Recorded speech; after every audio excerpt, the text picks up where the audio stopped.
Bismillahirrahmanirrahim. Assalamualaikum warahmatullahi wabarakatuh. Halo anak-anak, bagaimana kabarnya pagi ini? Semoga kalian semua dalam keadaan yang sehat walafiat, dalam perlindungannya Allah Subhanahu wa Ta'ala, dan yang paling terpenting, semoga anak-anak soleh semua selalu semangat dan ceria dalam mengikuti pembelajaran online. Nah, anak-anak, seperti biasa, untuk mengawali pembelajaran kita hari ini, marilah kita membaca doa sebelum belajar. A'udzu billahi minasyaitonir rajim. Bismillahirrahmanirrahim. Rabbana zidna ilman warzuqna fahman. Ya Allah, limpahkanlah kepada kami ilmu dan pemahaman yang baik.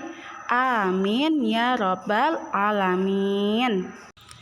Anak-anak, seperti yang Ustazah sampaikan di awal tadi, pada kesempatan kali ini kita akan belajar tentang energi angin dan energi air.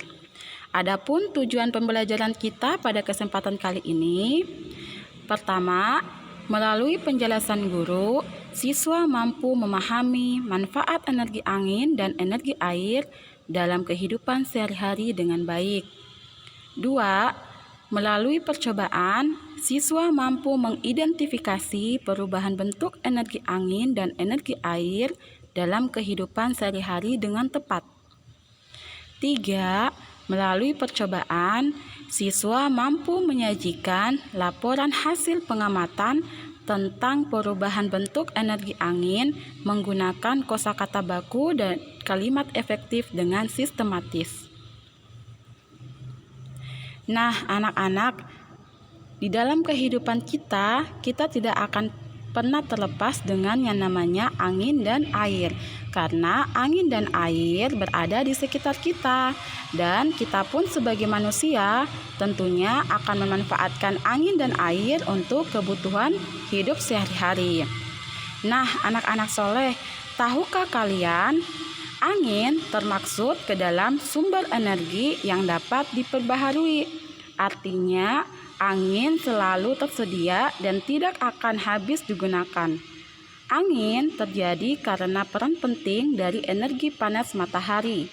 Saat suatu wilayah memiliki suhu udara yang sangat panas dan di wilayah lain bersuhu dingin, maka udara di daerah panas akan naik dan diisi oleh udara dari wilayah bersuhu dingin. Pergerakan udara tersebut kemudian disebut sebagai angin. Nah, angin memiliki banyak peranan dalam kehidupan sehari-hari.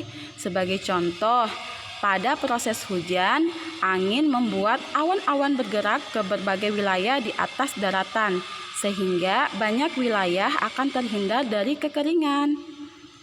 Untuk memudahkan, silakan anak-anak soleh memperhatikan gambar yang ada di slide.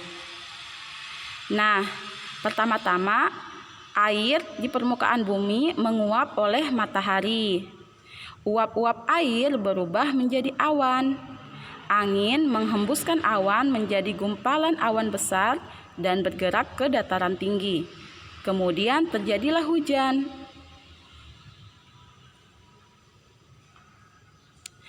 Apa saja manfaat angin sebagai sumber energi? 1. Penggerak pompa kincir angin. Tenaga angin menjadi penggerak kincir. Kincir dihubungkan dengan pompa air manual. Putaran kincir akan menghasilkan tenaga yang dapat menarik pompa. Tarikan pompa akan menyedot air di dalam tanah. Nah, manfaat energi angin berikutnya adalah sebagai pendorong kapal layar. Kapal layar salah satu alat transportasi air. Sesuai dengan namanya, kapal layar memiliki layar besar. Bentangan layar itu berfungsi sebagai penahan atau penangkap embusan angin. Nah, embusan angin ini akan mendorong kapal bergerak atau berlayar. Selanjutnya, manfaat energi angin adalah untuk membantu penyerbukan pada tanaman. Nah, penyerbukan dapat dibantu oleh embusan angin. Angin akan menerbangkan serbuk sari. Serbuk sari yang terbawa angin akan ada yang jatuh ke kepala putik. Hal ini menjadi awal proses penyerbukan. Nah, manfaat energi angin yang keempat adalah sebagai sarana olahraga. Angin dapat dimanfaatkan untuk sarana berolahraga. Olahraga yang menggunakan angin untuk sumber tenaga diantaranya seperti para layang dan terjun payung. Angin menjadi sumber tenaga untuk mengangkat parasut saat akan terbang menggunakan para layang. Sebagai contoh, olahraga para layang dan terjun payung bisa anak-anak soleh lihat yang ada di gambar.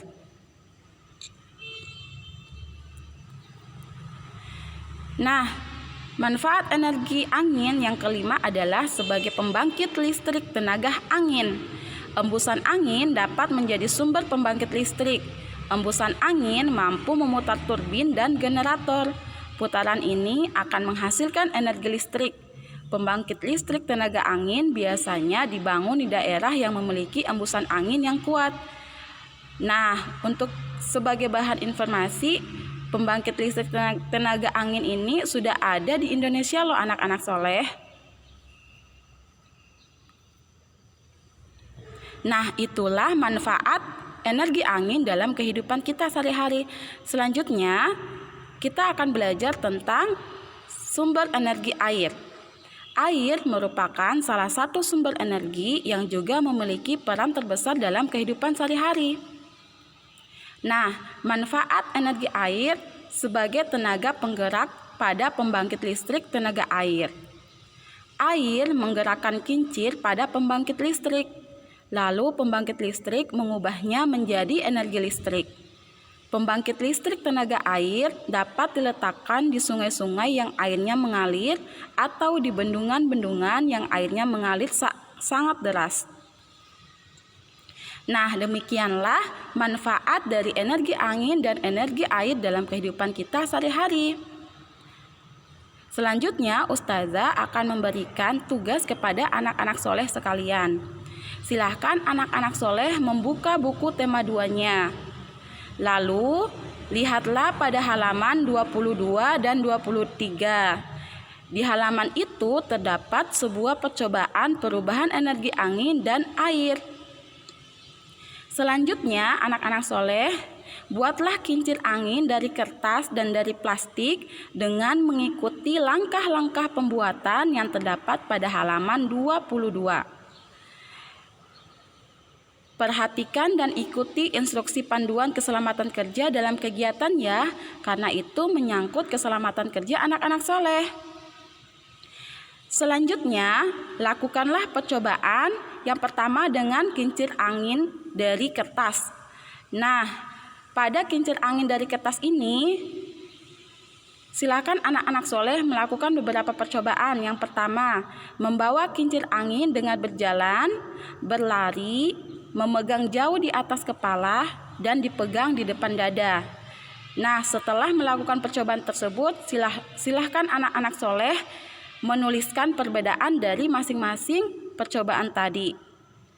Selanjutnya, tiuplah kincir angin dengan mulut. Apa yang terjadi? Silakan anak-anak soleh menuliskan hasil percobaannya. Selanjutnya, kipasilah kincir angin dengan menggunakan kipas angin. Nah, ini volumenya bisa diatur anak-anak soleh. Bisa misalkan menggunakan volume 1 yang sedang, kemudian volume 2 sampai yang volume 3 yang paling tinggi. Silakan anak-anak soleh melihat perbedaan dari masing-masing percobaan tadi. Boleh juga anak-anak soleh melakukan percobaannya dengan menggunakan kipas angin yang kecil, yang sedang, dan yang berukuran besar. Kira-kira adakah perbedaan dari ketiga percobaan itu? Selanjutnya, silahkan anak-anak soleh meletakkan kincir angin di suatu tempat. Contoh seperti di atas atap rumah, di bawah pohon, di tiang yang tinggi, atau di tiang yang rendah. Silahkan pilih salah satu. Kalau mau melakukan keempat-empatnya, Silahkan melihat dan mengamati apa saja perbedaan yang terdapat pada keempat percobaan itu. Nah, itu untuk kincir angin dari kertas. Sedangkan percobaan untuk kincir angin dari plastik, silahkan anak-anak soleh menyirami kincir angin dari plastik itu dengan air. Boleh menggunakan gayung atau air mengalir dari keran ya. Nah, pada percobaan ini anak-anak soleh bisa melihat kira-kira ketika baling-baling kincir itu disirami dengan air yang alirannya kecil, dengan aliran yang sedang ataupun aliran yang besar, apakah ada perbedaan dari ketiga percobaan tersebut? Silahkan diamati dan dituliskan. Selanjutnya, silahkan anak-anak soleh melakukan analisis terhadap hasil percobaan yang didapatkan. Setelah itu, laporkanlah hasil pengamatan tersebut sesuai dengan format lembar kerja yang Ustazah akan bagikan. Nah, demikian dari Ustazah. Kurang dan lebihnya mohon dimaafkan. Semoga anak-anak soleh semua semangat untuk mengerjakan tugasnya. Ustazah akhiri, wassalamualaikum warahmatullahi wabarakatuh.